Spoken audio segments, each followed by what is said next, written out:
Sampurasun Wadia Balad ATE official di mana wae ayana. Alhamdulillah wa syukru ala ni'amillah.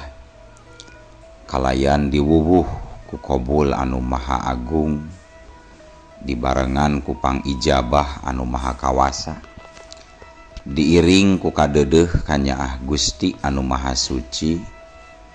Urang ayeuna dugi kadanget ayeuna masih keneh tiasa ditepang dangukeun deui dina acara anu matuh kamemet urang sadayana. Nyatana dina pagelaran dongeng Sunda jejer carita Iblis Jatuk Rawarontek. Ayeuna bagian anu ka sawidak nanya pamiarsa. Sabaraha sawidak teh cenah Ki Agus? Sawidak teh 60. Ieu dongeng tos lami, hampir saminggon langkung teu kapadar. Kumargi biasa aceuk lasmina nembe rengse nyepitan heula, nembe hajatan tos nyalametkeun putrana nu pameget di sepitan. Sumangga anu bade nyecep, anu bade kuram kirim, mangga kantun dikuntak kontak wae. Ieu dongeng mangrupikeun buah karyana Aceuk Lasmi Indri ti Palihan Bandung. Sumangga kanu teu acan subrek kantun subrek heula, ngarah langkung pogot sareng langkung sumanget deui ka si mamangna dina enggoning medar ieu dongengna. Nging hilap di like di komennya nu saseueur-seueurna. Laina naon mamang masok bingah gitunya upami maosan komentar-komentar ti para wargi sadayana teh. Kalintang bingahna deui upami mah link video mamang ieu dipangeserkeun atanapi dipangbagikeun. Atuh ngarah teu nyangkolong tingkana waktos sumangga ayeuna mah urang lajengkeun deui dongeng Iblis Jatuk Rawarontek bagian anu ka 60na. Kumaha salajengna sor cekopina betot simbutna pagan heula tali kolorna bisi morosot merezel morozol uzel-uzelan di tengah jalan. Tumpak dung dung tes.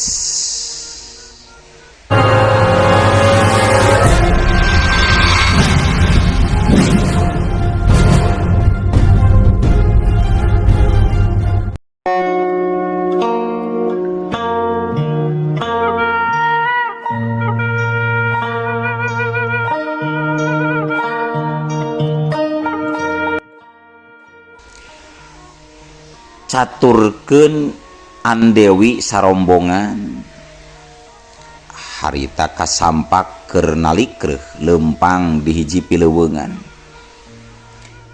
Laleumpang naratas jalan satapak diselang ku obrol-obrolan enteng. Sapat naratas jalan pileuweungan beras tepi ka hiji tegalan anu cukup lega. Baranggok kadinya na atuh ari jolat celung ti lebah rungkun rajleng sabaraha urang jalma.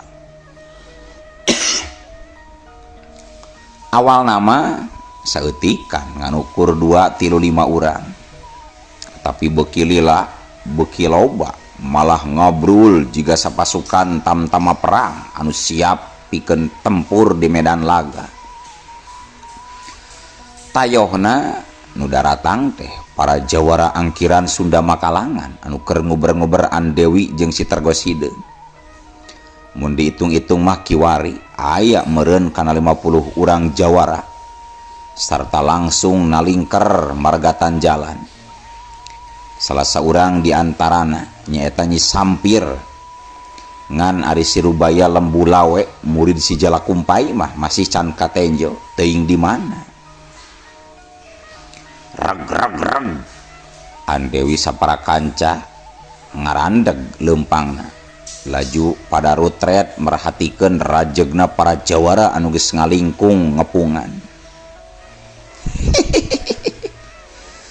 Rek kabur kamana si laing Andewi, rek kabur kana liang cocopet oge atawa rek kabur kana lak-lakan naga moal burung kaudag jeung kasusul siaku kami madel Andewi. Cek Nyi Sampir ditungtungan Nyi Kikik seuri. Gening anjeun Nyi Sampir, nah kamana basa eta keur tarung ngadon kabur ti pakalangan Nyi Sampir? Tembal Andewi. Nu basa eta panggih di jalan mah lain kaula anu asli deuleu Andewi, tapi jirim mamalihan kaula anu hayang ngetes jeung nguji pangarti ilaing. Panon Nyi Sampir ngakiler heula kana ibu bu jelantik. Pedah maena ngerasa heran campur kaget. Nah kunaon tetua adat Balibet milu gabung ka Andewi.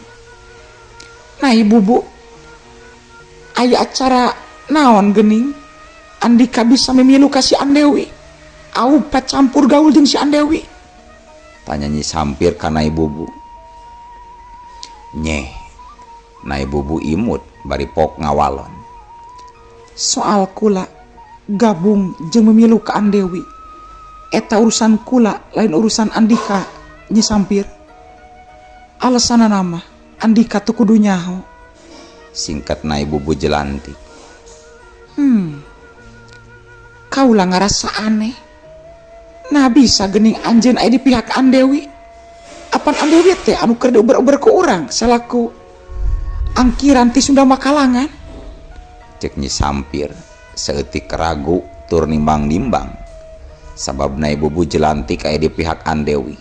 Seeutik kedena urusan moal gampang dibereskeun. Sababna ibu bu lumayan oge ajen pangartina. Soal eta oge anjeun teu kudu nyaho Nyi Sampir. Bebas eta mah. Kula rek aya di pihak mana wae oge eta pilihan kaula. Tandasna ibu bu jelantik. Gus, tong loba dibawa ngobrol Nyi Sampir. Mending urang keprak langsung ku kabehan meburu-buru rengse ieu urusan. Nyi Sampir. Gero salah saurang jawara anu geus aya umuran. Anu sejena surak ngabobotohan. Yakin pedaran tarung moal bisa disingkahan deui atuh gancang pihak Andewi saraya gadiri na ibu bu jelantik Nyi Gin-gin Ki Jalaksa Ki Doger katut Ki Panca anu utamana Andewi harita geus pancuh ngabentuk lingkaran 360 derajat. Serang. Teu kungsi di kamando 2 kali. Para jawara angkiran anu jumlahna meh 50 leuwih jelung-jeleng narajang seranganana acak teka 7 ka saurang. Pikeun pihak Andewi taya jalan deui pikeun mundur. Daek teu daek kudu ngaladenan. Daek teu daek kudu tempur oko begalan pati di medan laga. Des keduplak des ukieu. Sora-sora pagedruk tulang rampak kadenge nalika kadua pihak mimiti ngabaur campuh tarung. Jirim-jirim para jawara ting seleber, ting corelat, ting juralit, ting surubuk, lir nyeruan matak lieur ngadenge jeung nenjona. Anu diserang pihak Andewi sarigep tandang Makalangan. Sanajan eleh jumlah tapi tengendorkeun mental kawanina. Nyi Gin-gin kiblat papat ngarentetkeun jeblagan-jeblagan tapak suci ka setiap lawan anu datang nyerang. Nya kitu deui Ki Jalaksa adi sapuguron Nyi Gin-gin tanggoh ulin mandehiang di antara serangan jeung hurupan para jawara. Na ibu bu jelantik gagah digdaya dina jurus-jurus ibingan tarian khas Bali. Setiap lawan padu takis jeung nai bubu langsung ngendag jeung ngajarikjeug mundur katukan. Ki Panca nu jadi salah saurang rerehan pajajaran seeutikna boga ilmu bela diri Sanajan arang langka digunakan nya kitu oge Ki Doger kesit tur parigal ngulinkeun jurus-jurus suling saktina ngapendung setiap serangan. Nu paling utama nyaeta Andewi dina jurus tarian setan pedang nyarung dina leungeunna nguir ngoleceran bebeletrakan ka sagala arah. Gerakanana lir bayangan setan ngabar dina kecepatan luar biasa. War Andewi ngacuralit nguir seperti gangsing nalika dicahcer ku tenggelan ti opat arah mata angin.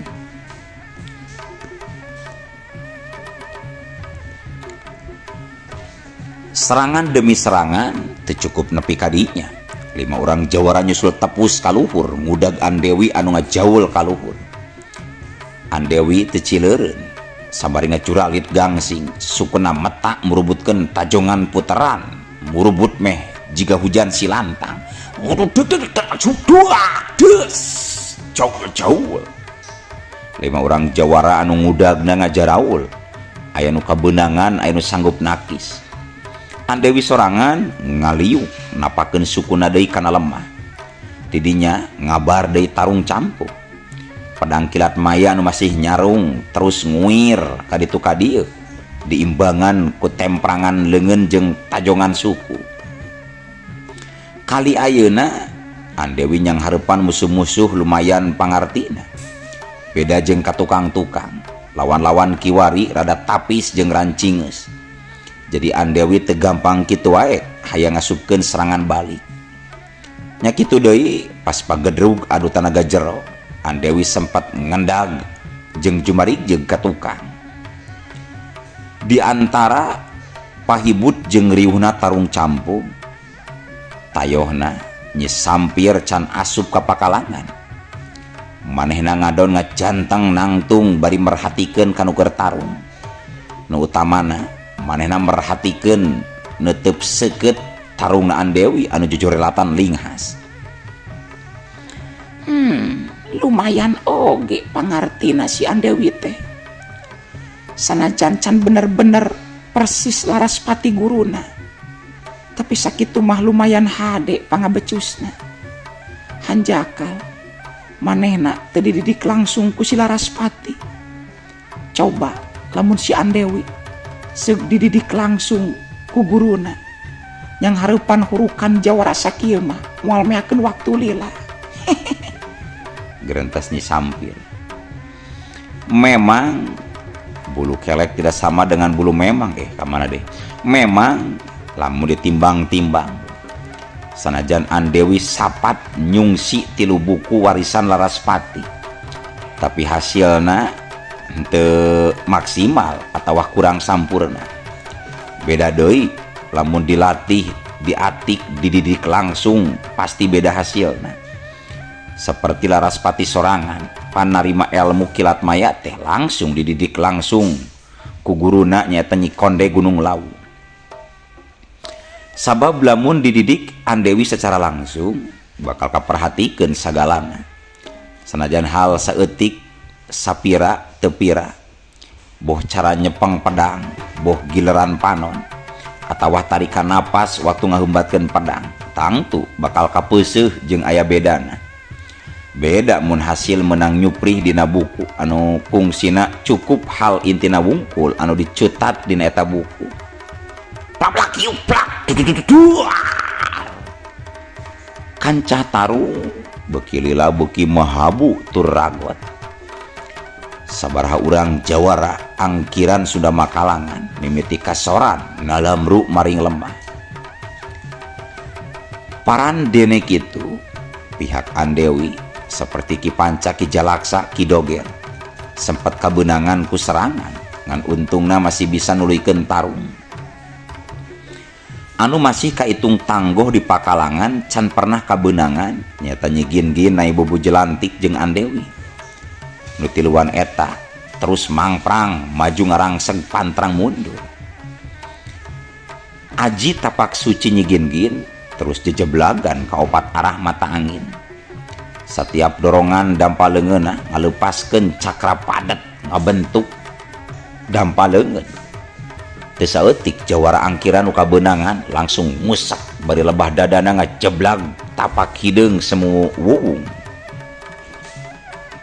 Sedengkeun Nai Bubu harita kasampak keur ngamuk nguak ngawik tanagana bener-bener rongkah.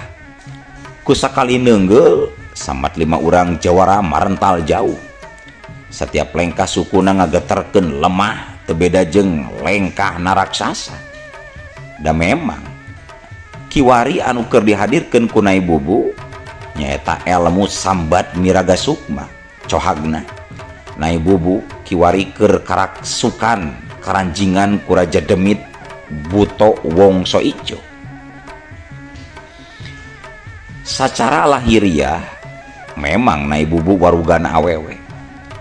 Ngan jerona siluman buta hejo anu umurna geus ribuan taun. Mun eta buta hejo anu nyanding ka Nai Bubu geus ngawujud di kieuna. Meureunan jangkungna aya meureun kana 7 deupana. Matak teu heran para jawara rada dijieun paburantak teu sanggup nandingan tanaga rosana Nai Bubu. Sedangkeun di pakalangan Andewi puluhan jawara terus ngagempur meh teureun-eureun. Masing-masing pada melesatkeun tenggelan-tenggelan anu ngandung tenaga jero linuhung. Untungna Andewi masih sanggup ngayonan. Tata gerak tarian setana beuki lila beuki bayangan. Diiring ku tenggelan rempak jantung jeung puteran pedang nyarung mapag sakabeh gempuran musuh. Plak-plak, keduk-keduk, war-war-war, wudu, wus, dua. 2 urang jawara ngadayagdag mundur ka tukang. Satu tas dadana kabeunangan ku temprangan rempak jantung Andewi. Saharita langsung namru dina kayan jantung anu pejah. Tidinya Andewi teu eureun tapi terus campuh deui tarung. Tandang makalangan bari bang bayangan tur bebelesatan di antara gempuran-gempuran puluhan lawana. Puiran pedang nyarung geus ngawujud sarupa angin baliung. Tenggelan repak jantung oge terus merakpak teureun-eureun. Saurang demi saurang para jawara angkiran ragrag kaboboran. Buh kena kubabukan pedang atawa kahantem ku tenggelan rempak jantung Andewi. Edan cacak-cacak can mesat pedang kilat mayana. Si Andewi hese pisan kacerekna. Nu aya kalah beuki mangprang, kalah beuki edan. Kieu carana mah aing kudu ngawarejit si Andewi ti kajauhan. Ngaradaya tarungna seutik kaganggu. Cek Nyi Sampir boga rencana rek ngirimkeun serangan lemes sacara gaib ku jalan ngawarejit Andewi di teleuh jarak deukeut. Ku jalan kitu harapan Nyi Sampir bisa ngaganggu daya tarungna Andewi. Ku siwal harita Nyi Sampir musiwal nyokot rampe sepaheun dina kanyut kundangna. Rampe gancang digayem nepi ka merebei beureum. Gerendeng Nyi Sampir bibirna katenjo kunyam-kunyem mapatkeun jampe pamake warejit si bulus weling. 10 ramona saling tepung nyalurkeun cakra sihir. Bari tetepan panona teu leupas tina ringkakna Andewi anu jelung-jeleng kokolebatan. Tutug sapat mapatkeun jampe pamakena. Teu lila pangaruh tina warejit Nyi Sampir langsung karasa kontan ku Andewi. Lebah jero dadana nepi kana beuteung karasa nyelekit nyeri. Ditambah gerakanana ngendoran lir usik di jero cai. Seolah-olah aya kakuatan teu katenjo anu nahan gerakanana. Kerijen hese gerak teu bebas incah. Andewi anu mimitina masih mangprang bebelesatan. Kiwari ringkakna jadi gejet. Meh-mehan kabeunangan mun teu gancang mesat pedang tina warangkana mah. Sering berasat sebret. 2 urang jawara nyolontot dibarung ku ngawur getih seger. nusa urang gudawang lebah dadana, nusa urang deui semplak tak-takna nalika Dewi geus mesat pedang kilat maya sakali tigasan. Jeleng Dewi pindah ke tempat kosong, maksudna marek nyelang ngarenghap. Ngan orokaya opat jawara nyerang teu merengap. Sanajan masih bingung ku keanehan anu aya di dirina, Dewi rikat ngulinkeun pedang kilat maya secara babad sungsang ka opat lawan. Sarepet opat lawan anu ngaduk nu ngudag kabeh pada ngalalengguh. Saurang oge taya nu luput tina sabetan kilat maya. Dapun Dewi sorangan ngacerik jeug di baru ngalai getih tina juru biwirna. Dadana beki lila beki kerasa nyeri tur eungap, gerakanana beki gejed berat.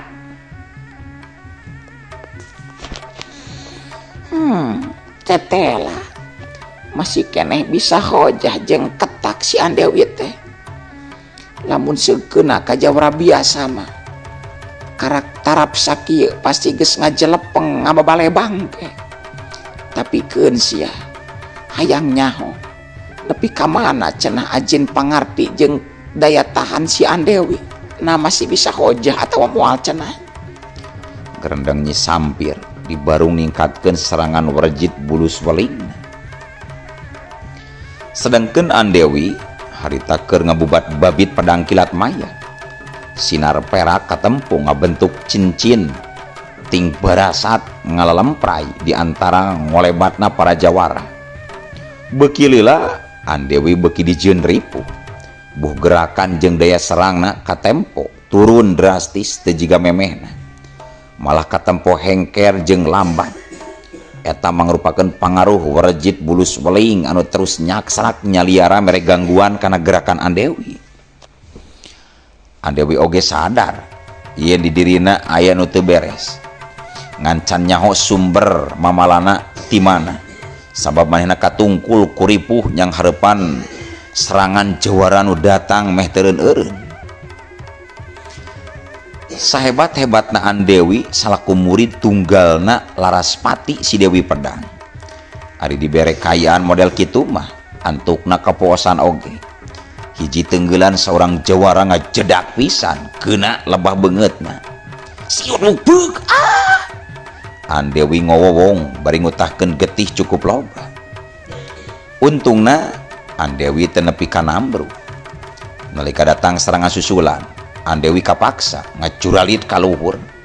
Pedang kilat maya dikubetkeun bari metakeun jurus kilat maya tingkat kadua nyaeta sabetan babad sariak layung. Saharita cahaya perak katempo ngemprai ngampar di jumantara. Para jawara anu mindo nyerang jol ngajedarengkang ka tukang bari sakujur awakna karancang pinuh ku tatu turihan pedang kilat maya. Siut jurus kilat maya babad sariak layung anu cikeneh digunakeun ku Dewi sajenis sabetan jarak jauh, di mana sakali sabetan bisa melesatkeun 100 mata pedang angin. Satu tas kitu Dewi campuh deui tarung sanajan kayan awak beki lila beki ripuh akibat Werjit si Bulus Weling anu mimiti nyerang kana bagian-bagian inti jero. Sedangkeun di tempat sejen anu tarung masih campuh diiring ku sora bebeledugan jeung kebekna pasir nutupan tetenjoan. Hawa sakurling bungking eta tempat geus teu puguh rasakeun. Nya panas nya peurih balukar tina tebaran-tebaran ganasna tanaga kasaktian anu keur tarung balentro. Di pihak Dewi nyaeta Ki Panca nyampak geus ngagoler teu sanggup hudang deui. Satu tas kabeunangan ku sarentetan serangan para jawara. Nya kitu deui Ki Doger si suling sakti sarua nasibna teu beda jauh jeung Ki Panca. Duak des di arah lain katempo Ki Jalaksa Adi Sapaguron nyigin-gin ngajengkang bari nyebrotkeun getih satu tas kabeunangan lebah dadana. Nyigin-gin anu nenjo Adi Sapagurona nambru langsung ngabelesat nuju ka Ki Jalaksa. Satuluyna ngahadang serangan susulan para jawara anu rek ngabinasa Ki Jalaksa. Dua dampaleungeuna butbet tapak yoga ngaluarkeun jurus tapak Sibidara. Hiat wuduh jungkang aya meureun kana 5 urang jawarana ngacerengkang ka pental jauh kakeunaan ku tapak suci tapak Sibidara. Masing-masing satulang sandina pararotong tur bubuk eueuh nu utuh. Ki Jalaksa, Garo nyigin-gin terus ngaguyah-guyahkeun Ki Jalaksa anu geus ilang kasadaranna.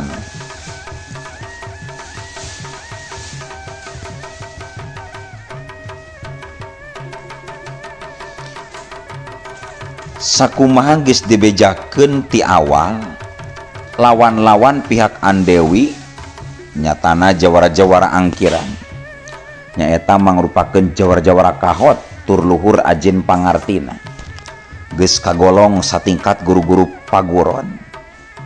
Jadi wajar lamun Ki Jalaksa, Ki Panca jeung Ki Doger pada kasoran teu kuat lila di pakalangan. Anu nyesa ti pihak Andewi karitiluan nyatana nyigin-gin na Ibu Jelantik jeung Andewi sorangan. Marahna tiluan terus campuh pantrang mundur sanajan rada lumayan ripuh. Kiwari nyigin-gin ngalawanan 2 serangan jawara linumung anu saurang aki-aki bongkok umur 80 tahunan.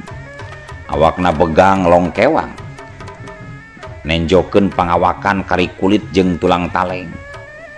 Parandene kitu buah serangan jeung tanaga jerona lain bantrak-bantrakeun.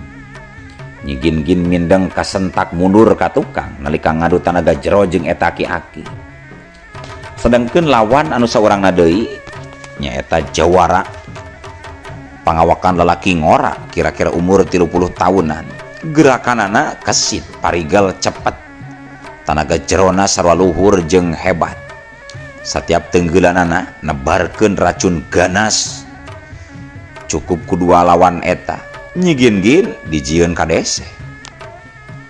Di tempat sejen na Ibu Jelantik harita masih tagen teu katenjo kateteran. Aya 5 urang jawara nu ngahurupna. Salah saurang di antarana lalaki jangkung badag simbar dada. Leungeunna katempo beberhilan, urat-uratna raranteng. Didukung ku peureup sagede galabag. Teu diragukeun deui tanagana pasti rosa badis munding edan. Atuh pikeun ngimbangan nana na Ibu gancang ngawatek 7 kakuatan genderuwo pangawasa alas roban. Ajian gondo wingit anu keur diwatek ku Ibu tepatna ngahadirkeun atawa ngondang 7 raja genderuwo ti alas roban. Satangtung Ibu kiwari katenjo geus dilimpudan ku 7 cakra astral hideung. Setiap serangan lawan buah tenggelan jurus atawa tenggelan ajian teu pernah nepi sabab kaburu katahan ku 7 cakra genderuwo di tengah jalan kene. Si jawara nu sakitu pangawakana jangkung badag jujul kuat ka meceleng nalika ditembrak ku dampaleungeunna Ibu ti jarak jauh. Sedangkeun Andewi harita kayanana bener-bener kapepet. Keur mah diserang ti jero ku Nyi Sampir, ditambah 20 urang jawara terus-terusan ngagempur teu mere omber. Daek teu daek, Andewi gerakna mundur. Pedang kilat maya cacah layung dipake nahan serangan. Sabisa-bisa manehna ulah nepi ka soran ragrag di pakalangan. Ngan beuki lila gempuran para jawara beuki ngagalura lir gulungan ombak daratang pasusul-susul. Taya deui pilihan, Andewi kapaksa metakeun kilat maya tingkat katilu nyaeta jurus pedang Giri Guncang Sagara. Giri Guncang Sagara, War sering berasa. Para jawara nu tadina ngarentob ngahurup langsung marental deui ka tukang kagulung ku badai kilat perak anu kaluar tina pedang Andewi. Kabeh kasamber ku jurus pedang kilat maya tingkat katilu nyata Giri Guncang Sagara. anu ngendaga tukang lain ukur 20 orang jawara. Nyi Sampir sorangan anu cicing di sisi pakalangan tepetot milu kena kubalukarna ajian giri guncang sagara. Beungeutna katempo rei pias di barung ambekan rengha pranjung. Edan, teu sangka si Andewi masih kene mere perlawanan. Edan, Gerentes Nyi Sampir bari gancang nyaimbangkeun deui tangtunganana. Direret hareupeunana geus nyampak Andewi ngajega semulang layeuskeun. Getih dina biwir disusut ku leungeun bajuna. giliran Andika Nyi Sampir. Hayo, urang tarung patutunggalan jeung kula secara sinatria. Ulah make cara-cara licik ku ngagunakeun warajit sagala. Hayo, sanghareupan kaula. Tangtang Andewi ditungtungan ku ngutahkeun getih hirup lalambaran akibat tina serangan jero warjit bulus welingna Nyi Sampir. Tapi acan oge tapak utah getih dielap. No atuh hari ujug-ujug euleum waktosna kabujeng seep wadia balad ATE official. Keun atunya ieu dongeng teh urang cekapkeun we heula dugi ka dieu. Insyaallah enjing pageto baris dilajengkeun deui. Atuh ku kitu ku kieuna mamang sejamit mungkur amit mundur ti payunan para wargi sadayana. Hayu ah. Assalamualaikum warahmatullahi wabarakatuh.